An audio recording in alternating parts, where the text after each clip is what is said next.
Bonjour à tout le monde, j'espère que vous allez très bien. Moi, ça va avec la grâce de Dieu. Je suis bien heureuse de vous retrouver dans cette capsule. Je tiens principalement à remercier notre reine Shani Koya pour cette invitation. Aujourd'hui, nous allons discuter d'un thème très intéressant qui n'est rien d'autre que mon enfant est amoureux, comment gérer la situation.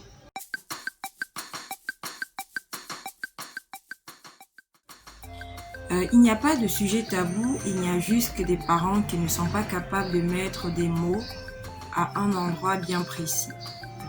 Sachez une chose, que vous êtes le premier guide de votre enfant. C'est vous qui lui montrez le chemin et c'est vous qui devez lui donner des armes pour faire face aux différentes situations de la vie. Alors, le sentiment amoureux est un ressenti humain. Pour certains enfants, ils connaissent une précocité dans cet élan d'amour. Il y a des enfants à 5 ans, ils s'expriment en disant qu'ils sont amoureux. D'autres c'est à 10 ans, d'autres à 12 ans.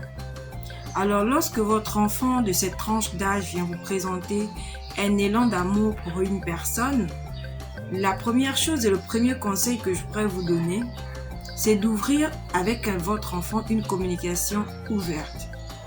Une communication ouverte, c'est une communication basée sur des propos, des phrases, des paroles positives et constructives. Ouverte parce que vous devez accueillir ce à quoi vous ne vous attendez pas de la part de votre enfant. Votre enfant ne vous parlera pas de nourriture, ne vous parlera pas de jeu, mais vous parlera d'un ressenti vis-à-vis d'une personne de l'autre sexe. Et en tant que parent, s'il va vers vous, c'est parce qu'il se dit que vous êtes la personne idéale avec qui il peut discuter de ce sujet. Il en a réfléchi, il en a pensé et il a conclu que le mieux, ce serait de vous exposer ce qu'il ressent. La deuxième chose, c'est intéressez-vous aux sentiments de votre enfant. Permettez à votre enfant de mettre des mots dans son ressenti. Qu'il vous dise ce qu'il ressent, qu'est-ce qui se passe à l'intérieur de lui ou qu'est-ce qui se passe dans sa tête à l'approche ou au contact de la personne qu'il dit tomber amoureux. Amoureux pour lui sera selon qu'il aura défini et selon ce que vous allez entendre. Partant de votre expérience, vous pourrez trouver les mots selon l'âge et la maturité de votre enfant. La troisième chose à faire, c'est de ne pas réprimer ce sentiment ou d'empêcher l'enfant d'en parler. Parce que s'il veut en parler avec vous, c'est parce qu'il sent un besoin.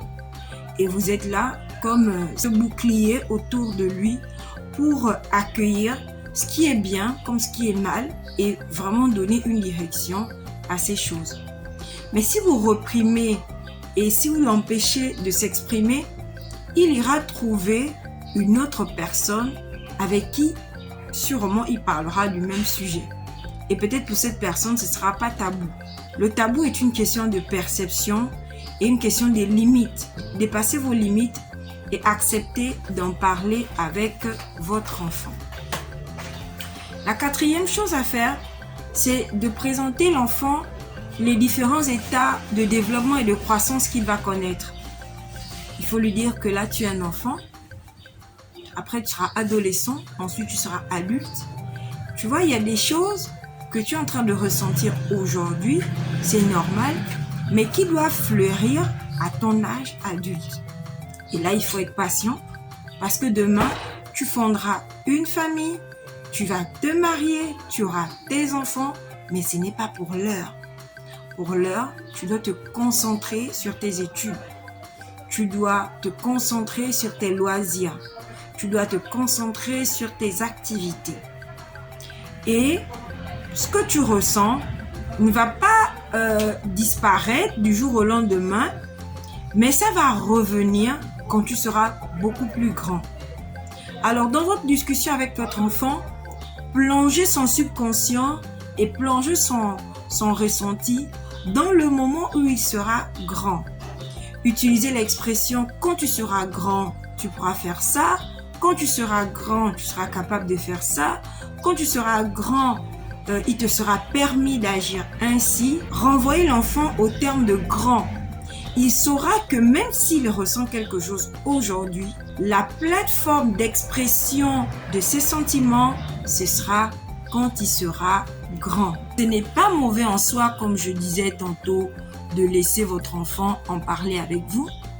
Mais ce que vous devez faire, c'est véritablement le guider, d'accueillir et de donner un chemin à son ressenti.